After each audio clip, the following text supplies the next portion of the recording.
Music by Shams Jamil.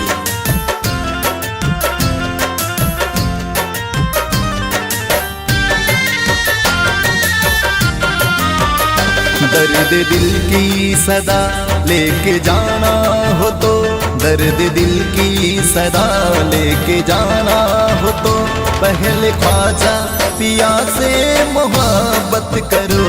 दर्द दिल की सदा लेके जाना हो तो, पहले ख्वाजा पिया से मोहब्बत करो। दर्द दिल की सदा लेके जाना हो तो, पहले ख्वाजा पिया से मोहब्बत करो।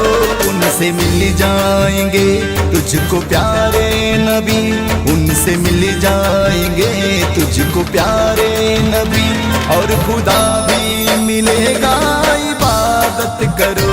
दर्द दिल की सदा लेके जाना हो तो, पहले ख्वाजा पिया से मोहब्बत करो। दर्द दिल की सदा।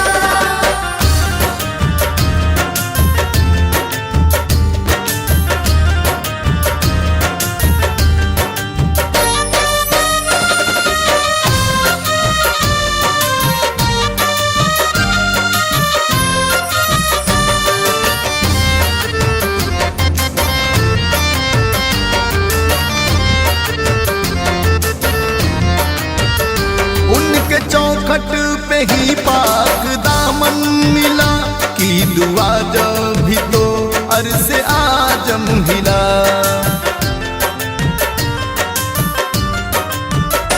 उनके चौखट पे ही पाक दामन मिला, की दुआ जब भी तो अरसे आजम हिला, की दुआ जब भी तो अरसे आजम हिला।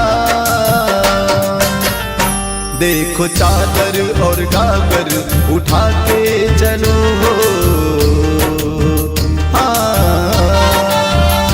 देखो चादर और गागर उठा के चलो, है खुदा के वली उनसे निस्बत करो। दर्द दिल की सदा लेके जाना हो तो, पहले ख्वाजा पिया से मोहब्बत करो। दर्द दिल की सदा।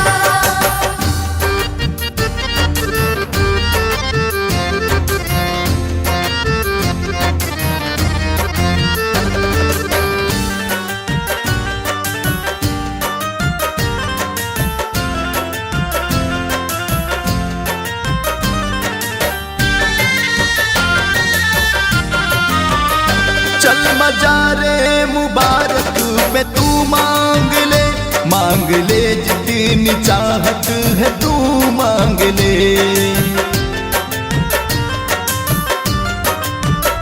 चल मजारे मुबारक में तू मांग ले, मांग ले जितनी चाहत है तू मांग ले, मांग ले जितनी चाहत है तू मांग ले।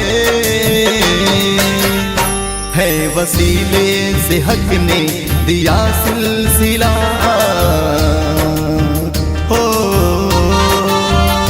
है वसीले से हक ने दिया सिलसिला।